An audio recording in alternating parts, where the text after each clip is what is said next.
My friends arranged a surprise for my birthday and invited me to one of the famous restaurants in the city. I was thrilled with this news as I had wanted to visit this place for a long time.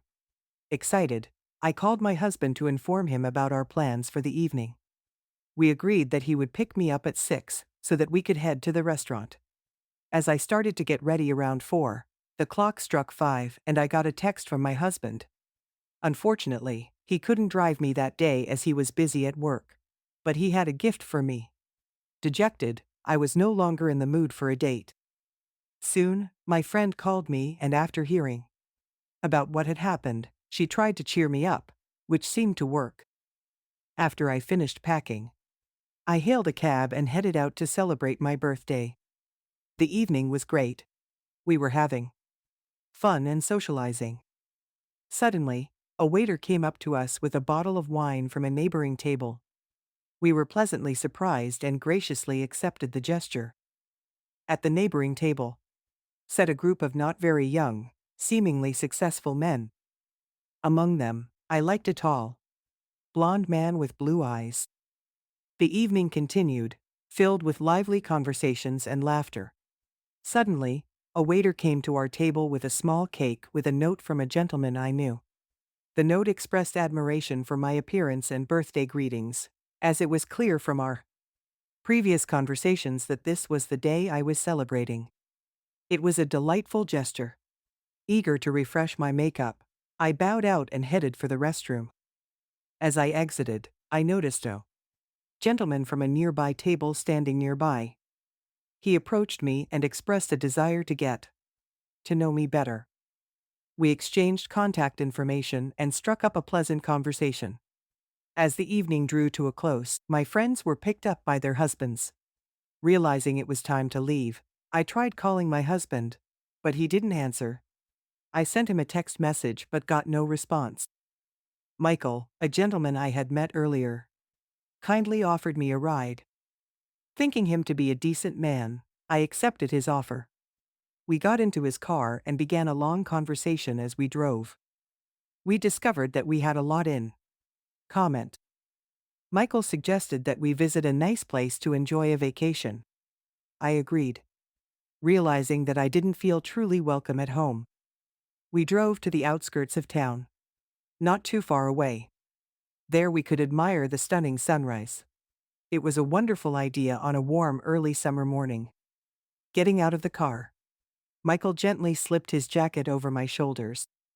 It was the most romantic moment of my life. He came up behind me and gently embraced me. I smelled his perfume and felt a wave of pleasure. His embrace grew tighter and tighter, hinting at something more. Perhaps because of the heady atmosphere and the abundance of romance, I weakened and let him do what he wanted. During a kitchen remodel, I was helping my mother-in-law install new furniture. Since I am familiar with this task from my work, I decided to help effectively. Although my mother-in-law was not elderly, she had given birth at a young age and was only slightly older than me. She had her own successful business and always seemed energetic and confident. On my last day of work, I was left to attach the remaining shelves and hook up the dishwasher. Having secured the shelves, there were only a few more small jobs left to do. Feeling the need for a break, I decided to take a little break and have a cup of tea.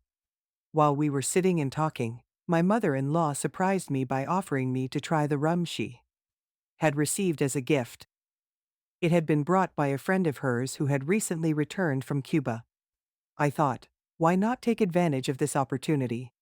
There wasn't much left to do. Confidently exclaiming, I said, why not? I can definitely hook up the dishwasher if I even drink a little. Glass after glass, I began to enjoy the conversation even more with my mother-in-law. However, I soon realized that I was starting to get drunk. For a brief moment, my mother-in-law disappeared, and then reappeared in a lace robe, which took me by surprise. However, she began to reassure me that we were a family, and there was nothing wrong with that. After all, it's her typical home clothes.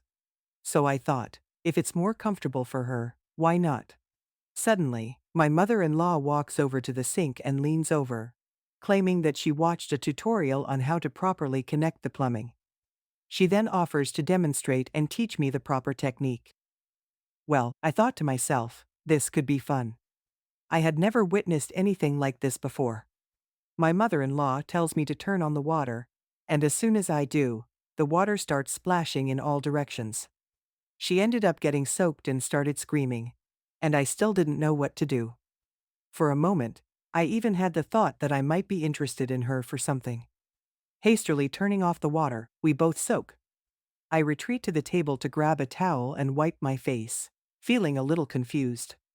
When my mother-in-law approaches me and looks me in the eye, I don't know what to do and instinctively take a step back.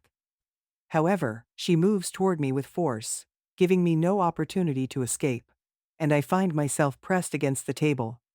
I could already feel her warmth, giving in to the all-consuming desire. At that moment, I decided that I wanted to play too.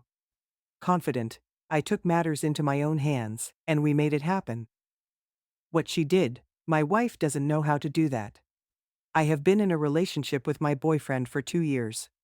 He sincerely loves me and expresses his love not only in words, but also in actions. He constantly floods me with gifts and financially supports our entertainment, never putting any limits in front of me. In general, he is the epitome of an ideal man.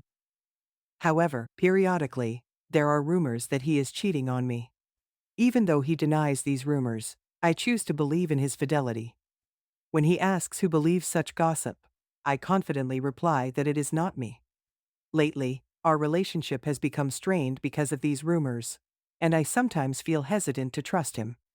I understand that my doubts can be troubling, but they are not so significant that my partner shouts hurtful words at me, such as asking me to calm down and insinuating that he is sleeping with someone else. These words deeply upset me, and I found solace in turning to my best friend Henry. I called him and asked him to come over, and a short time later he showed up on my doorstep with a bag containing a bottle of our favorite wine. Henry reassured me, but unfortunately, it didn't have the desired effect. Despite my attempts to calm down, my boyfriend's hurtful words continued to haunt me, making my eyes fill with tears again. I felt lost, not knowing how to distract myself from these painful thoughts. Even my friend's attempts to comfort me failed. Eventually, Henry excused himself and went into another room where he turned on my computer. The sounds of soft music filled the air, instantly calming my troubled mind. I hurried over to him and asked him to turn up the volume. For the next half an hour we listened to music and reminisced about our childhood, completely forgetting about my earlier worries. When the clock struck 12:30, the untouched bottle of wine served as a reminder that neither of us was thirsty. We had deep conversations touching on a variety of topics.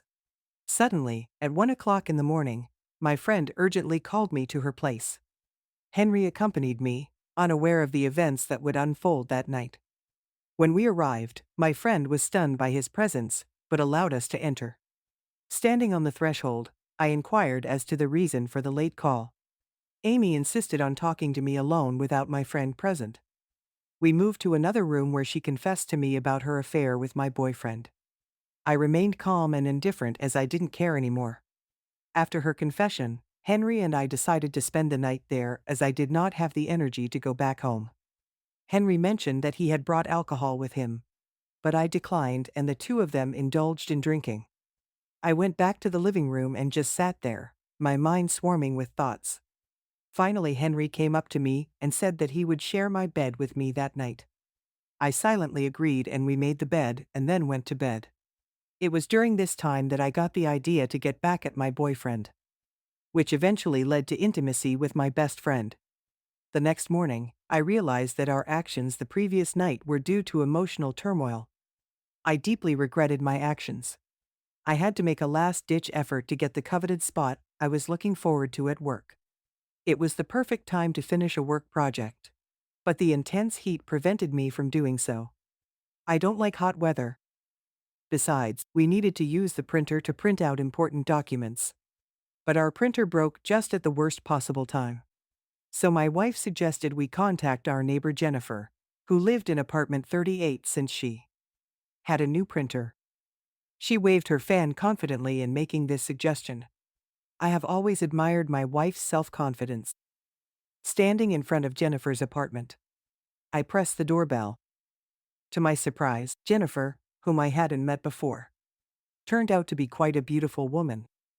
She was a tall, blonde-haired woman, about 45 years old, dressed in a light, tight-fitting robe, appropriate for the hot weather. The floor fan was running at full blast in her apartment. In response to my request, Jennifer readily agreed to print out the documents. She asked how many pages I needed and offered to pull a new stack of paper from the shelf. Unable to reach the high shelf where the paper was stored, she complimented my height, and I pulled out this stack of paper and handed it to her. Jennifer smiled and noted my beautiful body, and then began to adjust the robe around my chest because the ventilator had opened it. I couldn't help but notice her lush breasts as she did so. Because of the hot weather, she's not wearing a bra. My neighbor is attractive, I assure you. How did I not realize this before? Suddenly, a strong gust of wind that came out of nowhere unzips her robe. I catch a glimpse of her trim and tan legs, and it really strikes me.